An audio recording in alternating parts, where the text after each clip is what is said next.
Bismillahirrahmanirrahim. Assalamu alaikum. Today's topic is discourse and audiology. Audiology and discourse reflect the structure of society, its ways of life, culture, practices, and materiality of existence.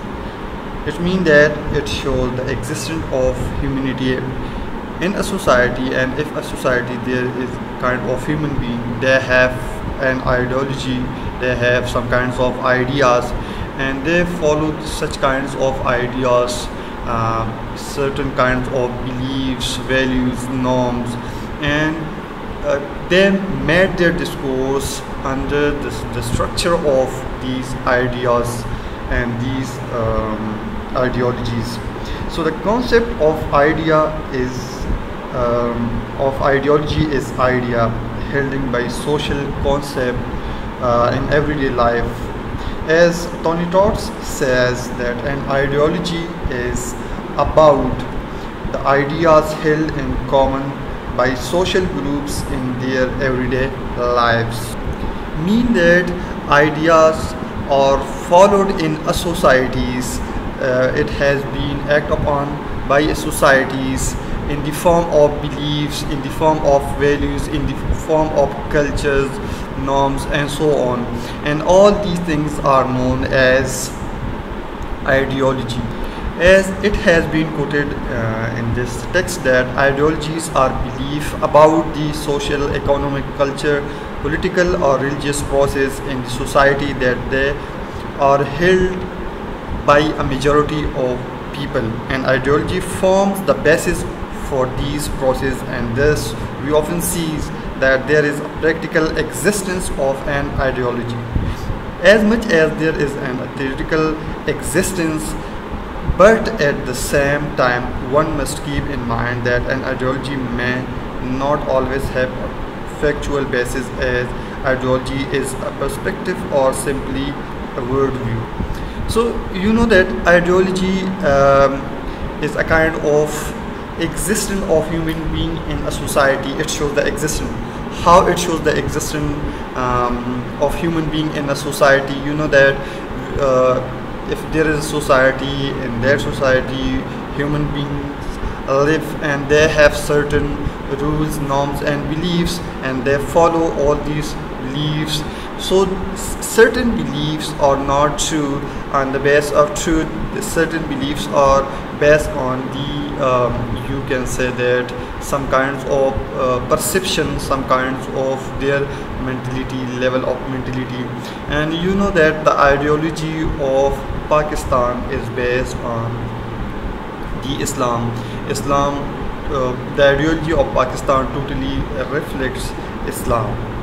So whatever we say, whatever we act, thoughts, interaction, and so on, and mean in our communication or conversation or discourse, all these things show our ideology, the ideology of our culture, the ideology of our society, the ideology of our religion, the ideology of our country. So the word firstly is said by Anthony, and he said that it has been taken from the science of ideas. So ideas existed in our mind, and our mind is the reflection of our society. So what we do in our daily life, mean our social practices are our ideas, and it shapes our ideas. So after that, discourse. What is discourse? As I told you, discourse is a sentence. It is a kind of if it is spoken or oral, if it is verbal or non-verbal. So it is a kind of sentence. It is a kind of a message to someone in a specific context. So that is known as discourse. So here in linguistics, discourse refers to a unit of language longer than a single sentence. So the word discourse is derived from the Latin prefix dis, meaning away, and the root word comes meaning to run. So discourse therefore translate to run away, mean that there is a kind of communication, and refers to the way the conversation flow. So the conversation flow, but it has some kind of structure. It has a structure. Discourse has a structure. It has some values. So when we do analysis of that discourse, so we have to find out of this structure, that how it has been followed intentionally or unintentionally in discourse. To study discourse is to analyze the use of spoken and written language in a social context. So social context is very necessary. So when we talk about social context, so it's mean that ideology and discourse are very dependent on each other. If there is discourse, in discourse there is an ideology. If there is an ideology, so there is a specific kind of discourse that is existed in the in the form of ideology. So if there is a discourse, in discourse we discuss our ideology, like the communication. The discourse of Pakistani is quite different from the discourse of Indian, the discourse of American. Why? Because the ideologies have been changed from each other, and if the ideology are being changed, so there are some kind of terms that are being used in discourse that are quite changed because of society, because of rules, because of norms, because of religion, and so many other facts. So it has been written in this text that discourse is the way in which language is used socially to convey broad historical meaning.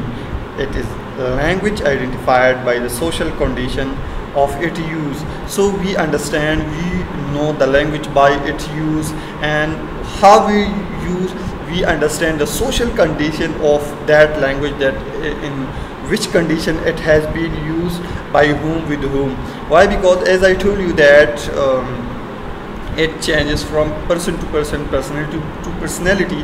So by who is using it and under the what condition. So we understand the social and the cultural condition of that discourse, and ideology is existed in that certain condition. Language can never be neutral because it bridges our personal and social world. So when we talk, so when we use language, so there are so much things that are related to our conversation, to our communication, to discourse, that it is the reflection of our thoughts, it is the reflection of ideas, and you know that the ideas and the thoughts of every person is different from another one because of some social aspects. Discourse can be used to refer to particular context of language use, and in this sense it becomes similar to concept like genres or text type.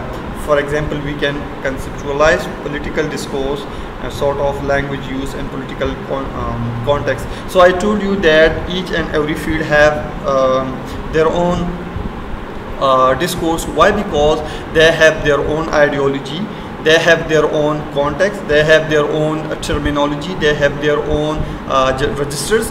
So they use according to their own terms and condition. And you know that every field of life, every walk of life have their own ideology. There are, you can say that there are small ideology of each and every field, and they follow all these ideas, all these ideologies in their discourse according to certain terms and condition in certain platforms. So as I told you that what is the relationship between discourse and ideology? As I told you that the relationship between discourse and ideology is very deep. They dependent on each other. Why? Because ideology affect the discourse and discourse affect the ideology. So ideology has effect on the discourse. Why? When we have a discourse with someone, so we present our ideology according to our social context, according to our religion, according to our country. So it has effect on the discourse. So it is written that ideology focus on the way that ideology affect discourse. Other studies might focus on how discourse is used as the means of an ideology of. All of this help to illustrate how discourse and ideology are interconnected, and how studying one can provide insight on the other. So as I told you that our language, what is our language? So our language has been made under the ideology that the using of language, different terminology, it is the part of our culture, our caste, our rule, our norms, our culture, each and everything. So we follow all these things in discourse. Why? Because ideology affect our discourse or communication. The speaking of a person or writing is the effect of ideology, because ideology influence the speaking and the writing of a person, because ideology affect the whole scenario in which we live, the whole situation, the whole context that in which we speak, in which we write. We use rhetorical devices in using a discourse. What does mean of rhetorical devices? Rhetorical devices are used to persuade someone, to persuade the audience. These are certain terms used by different people in different times. Just like you know that the speech of a Maulvi is quite different, and it has a power and that to affect on the people, and the speech of the Maulvi affect the people.